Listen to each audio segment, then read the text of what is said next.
V D സതീശനെതിരെ Congress നേതാക്കളുടെ പടയൊരുക്കം. UDF ജയിച്ചാൽ രമേശ് ചെന്നിത്തല മുഖ്യമന്ത്രിയാകണമെന്നാവശ്യപ്പെട്ട് സുധാകരന് പിന്നാലെ PJ കുര്യനും രംഗത്ത്.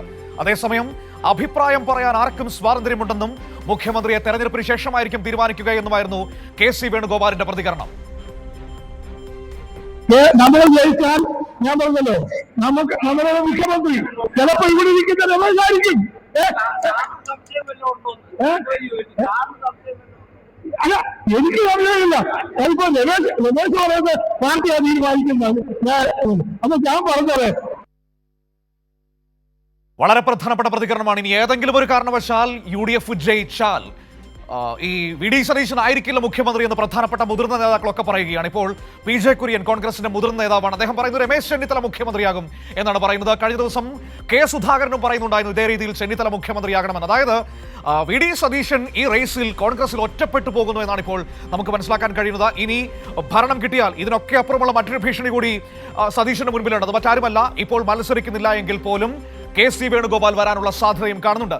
അതായത് ഏതെങ്കിലും ഒരു കാരണവശാൽ വിദൂര സാധ്യതയിലെങ്കിലും UDF അധികാരത്തിൽ വന്നാൽ മുഖ്യമന്ത്രി സ്ഥാനത്തെ ചൊല്ലി അടിയുടെ പെരുന്നാളായിരിക്കുമെന്ന കാര്യത്തിൽ ഒരു സംശയവും വേണ്ട. അപ്പോൾ ഈ ഭിന്നതയും ഒരിക്കലും കോൺഗ്രസിൽ അവസാനിക്കുന്നില്ല എന്ന വ്യക്തമായ സൂചനയാണ് ഇപ്പോൾ PJ കുര്യന്റെ വാക്കുകൾ നൽകുന്നത്. വി ഡി സതീശൻ ആ നിലയ്ക്ക് കോൺഗ്രസിൽ ഒറ്റപ്പെടുന്നു, എല്ലാവരും ചെന്നിത്തലയ്ക്ക് പിന്തുണ നൽകുന്നു എന്നതാണ് ഇപ്പോൾ നമുക്ക് കാണാൻ കഴിയുന്നത്. സതീശൻ സ്വാഭാവികമായും പ്രതിപക്ഷ നേതാവെന്ന നിലയിൽ ഇനി മുന്നണിയെ വിജയിപ്പിച്ചാൽ, ഓർക്കുക, കോഴ്സിടാം, വിജയിപ്പിച്ചാൽ സ്വാഭാവികമായും മുഖ്യമന്ത്രി സ്ഥാനം ആഗ്രഹിക്കുന്ന നേതാവാണല്ലോ, അതിലൊരു സംശയവുമില്ല. അപ്പോൾ അങ്ങനെ ഒരു സ്ഥാനത്തേക്ക്, അങ്ങനെ ഒരു അധികാരത്തിലേക്ക് വന്നു കഴിഞ്ഞാൽ പക്ഷേ സതീശനെ വെട്ടാൻ നിരവധി ആളുകൾ ഉണ്ടാകുമെന്നതിൽ ഒരു സംശയവും വേണ്ട. അതിൽ ചെന്നിത്തലയ്ക്ക് വേണ്ടി മുതിർന്ന നേതാക്കൾ വാദിക്കും. അതുപോലെ തന്നെയാണ് ഇപ്പോൾ KC വേണുഗോപാലിന്റെ സാന്നിധ്യമുണ്ട്. അപ്പോൾ ഇതൊക്കെ അങ്ങനെ നിൽക്കുകയാണ്. സുജു ടി ബാബു കൂടി എന്നോടൊപ്പം ചേർക്കുകയാണ്. സുജു, ഇത് ഞാൻ മനസ്സിലാക്കുന്നത് കോൺഗ്രസിന്റെ ഒരു പാർട്ടി വേദിയിൽ തന്നെയാണ് PJ കുര്യൻ ഈ അഭിപ്രായം പറഞ്ഞിരിക്കുന്നത് എന്നതാണ്. രമേശ് ചെന്നിത്തലയെ വേദിയിൽ ഇരുത്തിക്കൊണ്ടാണ് അത്തരത്തിലൊരു അഭിപ്രായം അദ്ദേഹം പറഞ്ഞതല്ലേ?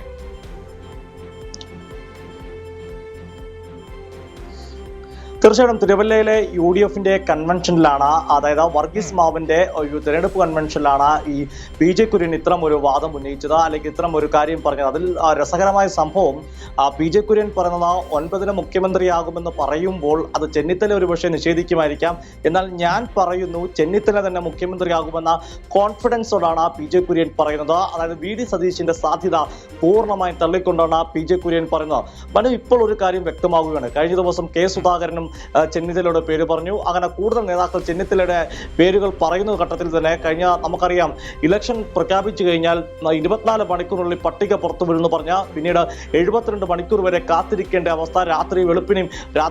വെളുപ്പിനെയാണോ അതല്ല പുലർച്ചെയാണോ ഉച്ചയ്ക്കാണോ പട്ടിക പുറത്തുവിടുന്ന ആകാംക്ഷയോടെ കോൺഗ്രസ് പ്രവർത്തകരും സ്ഥാനാർത്ഥി മോഹികളും TV-യിൽ നോക്കിയിരിക്കേണ്ട ഗതികേടുണ്ടായിരുന്നു. ഇതിനെല്ലാം കാരണമായി ആ ഘട്ടത്തിൽ തന്നെ ചൂണ്ടിക്കാട്ടിയ ഒരു കാര്യം വേണ്ടേ, ഓരോ നേതാവും, അതായത് ചെന്നിത്തലയും വി ഡി സതീശനും അതുപോലെ KC വേണുഗോപാലും എല്ലാം തങ്ങൾക്ക് അനുകൂലമായി MLA-മാരെ സൃഷ്ടിച്ചെടുക്കുക, അല്ലെങ്കിൽ അഥവാ UDF അധികാരത്തിൽ വന്നാൽ, വീണ്ടും ആവർത്തിക്കുന്നു, അഥവാ UDF അധികാരത്തിൽ വന്നാൽ തങ്ങളുടെ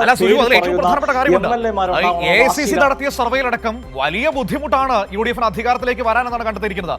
സുനിൽ കനകോലുവിന്റെ സർവേ, AICC സർവേ, ഈ നാട്ടിലെ സകലമാന വലതു മാധ്യമങ്ങൾ നടത്തിയ സർവേ, അതിൽ LDF-ന് തുടർഭരണത്തിന് സാധ്യതയാണ് പ്രവചിക്കപ്പെടുന്നത്. അങ്ങനെ നിൽക്കുന്ന ഒരു അന്തരീക്ഷത്തിൽ പോലും സുജു, വിജയസാധ്യത എത്രമാത്രം ഉണ്ട് എന്ന് പറയാൻ പറ്റാത്തൊരു അന്തരീക്ഷത്തിൽ പോലും മുഖ്യമന്ത്രി സ്ഥാനത്തെ ചൊല്ലി ഇലക്ഷന് മുമ്പേ അവിടെ തർക്കങ്ങൾ തുടങ്ങിക്കഴിഞ്ഞിരിക്കുന്നു. സ്ഥാനാർത്ഥി നിർണയത്തിന്റെ അടി തീർന്നതേ ഉള്ളൂ. അതിനുശേഷം ഇത് അടുത്ത അടി ജയിക്കുമോ എന്ന് ഉറപ്പില്ലാത്തൊരു അന്തരീക്ഷത്തിൽ മുഖ്യമന്ത്രിയെ ചൊല്ലിയാണ്.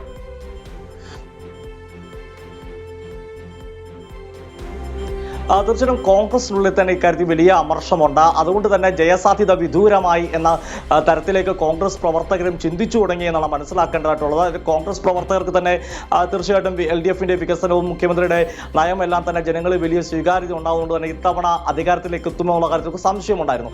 അതിനപ്പുറത്തേക്ക് അവശേഷിക്കുന്ന സാധ്യത കൂടി നേതാക്കളുടെ തമ്മിലടിയിൽ കൂടി ഇല്ലാതായി എന്ന പ്രവർത്തകർ സംശയിക്കുന്ന ഒരു ഘട്ടത്തിലേക്ക് വന്നു. ഒരുപക്ഷെ അതിന്റെ സൂചനയായിട്ടായിരിക്കാം പ്രതിപക്ഷ നേതാവ് വനവാസത്തിന് പോകുമെന്ന പ്രസ്താവനയിൽ ഇന്നലെ മലക്കം മറിച്ചിലും ഉരുണ്ടുകളിയും അത് തിരുത്തിയും മറിച്ചുമൊക്കെ പറഞ്ഞത് ഒരുപക്ഷെ പ്രതിപക്ഷ നേതാവിന് തന്നെ ബോധ്യപ്പെടുന്നുണ്ടായിരിക്കാം ഇനി UDF-ന് അധികാരത്തിലേക്ക് എത്താനുള്ള സാധ്യത കുറവാണെന്ന്. അതുകൊണ്ടായിരിക്കാം പ്രതിപക്ഷ നേതാവ് വനവാസം എന്ന പ്രഖ്യാപനത്തിൽ ഒരു തിരുത്തലും വെട്ടിത്തിരുത്തലും വീണ്ടും ആവർത്തിക്കുന്നു, അതിൽ മലക്കം മറിച്ചിലൊക്കെ ഇന്നലെ നടത്തിയത്. പ്രതിപക്ഷ നേതാവിന് ഒരു പ്രശ്നമുണ്ടെന്ന് എനിക്ക് തോന്നുന്നില്ല സുജു. കാരണം അദ്ദേഹം രാവിലെ പറയുന്നതല്ല സാധാരണഗതിയിൽ ഉച്ചയ്ക്കോ വൈകുന്നേരമോ പറയാറുള്ളത്, നമുക്ക് എല്ലാവർക്കും അറിയാവുന്നതാണ്. അതിന്റെ പേരിൽ വലിയ ആക്ഷേപങ്ങൾ കേരളത്തിൽ കേൾക്കുന്ന ഒരു നേതാവ് കൂടിയാണ് വി ഡി സതീശൻ. സതീശൻ എന്നത്. അതുകൊണ്ട് തന്നെ നോക്കൂ, ഇപ്പോൾ സുജി പറഞ്ഞില്ലേ വനവാസത്തിന്റെ കാര്യം. ഇന്നലെ രാവിലെ മറ്റൊരു മാധ്യമത്തിൽ ആദ്യം കൊടുത്ത ഇന്റർവ്യൂവിൽ അദ്ദേഹം പറഞ്ഞത് ആ വെല്ലുവിളി ഞാൻ ഏറ്റെടുത്തതാണ്, 100 സീറ്റ് കിട്ടിയില്ലെങ്കിൽ വനവാസത്തിന് പോകും എന്നതാണ്. അതിനുശേഷം 2 മണിക്കൂർ കഴിഞ്ഞ് മറ്റൊരു മാധ്യമത്തിൽ കൊടുക്കുന്ന അഭിമുഖത്തിൽ പറയുന്നത് ഞാൻ വനവാസത്തിന് പോകുമെന്ന് പറഞ്ഞിട്ടില്ല എന്നതാണ്. അപ്പോൾ നിലപാട് മാറ്റം വി ഡി സതീശന് പ്രശ്നമല്ല. പക്ഷേ അതല്ലല്ലോ പ്രശ്നം. ഇവിടുത്തെ വിഷയം എന്താണ്? അധികാരം കിട്ടുമെന്ന വിദൂര സാധ്യതയിൽ പോലും പറയാൻ പറ്റാത്തൊരു സാഹചര്യത്തിൽ പോലും മുഖ്യമന്ത്രി സ്ഥാനത്തെ ചൊല്ലി, ഭാവിയിലെ മുഖ്യമന്ത്രി സ്ഥാനത്തെ ചൊല്ലി അടി ഇപ്പോൾ തുടക്കമിട്ടിരിക്കുകയാണ്. സുധാകരൻ പറയുന്നു ചെന്നിത്തല വേണമെന്ന്, ഇപ്പോൾ പി ജെ കുര്യൻ പറയുന്നു ചെന്നിത്തല വേണമെന്ന്. ഇനി ഇതിനൊക്കെ അപ്പുറത്തേക്ക് കഴിഞ്ഞ ദിവസം തിരുവനന്തപുരത്ത് മാധ്യമപ്രവർത്തകർ കെ സി വേണുഗോപാലിനോട് ഒരു ചോദ്യം ചോദിച്ചിരുന്നു. തെരഞ്ഞെടുപ്പിൽ മത്സരിക്കാത്ത ആളുകൾ നിങ്ങൾക്ക് അധികാരം കിട്ടിയാൽ മുഖ്യമന്ത്രിയാകുമോ എന്ന്. അതിന് മറുപടി പറയാതെ പോകുന്നതാണ് കാണാൻ കഴിഞ്ഞത്. അപ്പോൾ കെ സിയും ഉണ്ട് ആ റേസിൽ.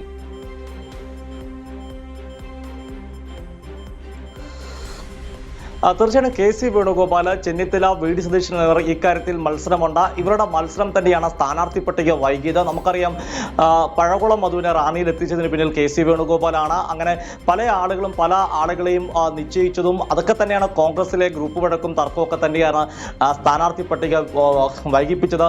മറ്റൊരു കാര്യം കൂടിയുണ്ട്. കെ സുധാകരൻ വലിയ അതൃപ്തിയിലുള്ള ഒരു നേതാവെന്ന നിലയിൽ ഒരുപക്ഷെ അദ്ദേഹത്തിന്റെ ദേഷ്യം പുറത്ത് ഈ അഭിമുഖത്തിൽ തുറന്നു പറയാം. എന്നാൽ പി ജെ കുര്യൻ ഈ ഘട്ടത്തിൽ അങ്ങനെയല്ല. പി ജെ കുര്യനെ പോലെ കോൺഗ്രസിന്റെ ഇന്ന് ഇന്ത്യയിൽ തന്നെ മുതിർന്ന നേതാക്കൾ ഒരാളാണ്. രാജ്യസഭാ ഉപാധ്യക്ഷനായി പ്രവർത്തിച്ചാണ്, AICC അംഗമായിരുന്നു, രാഷ്ട്രീയകാര്യ സമിതി അംഗം.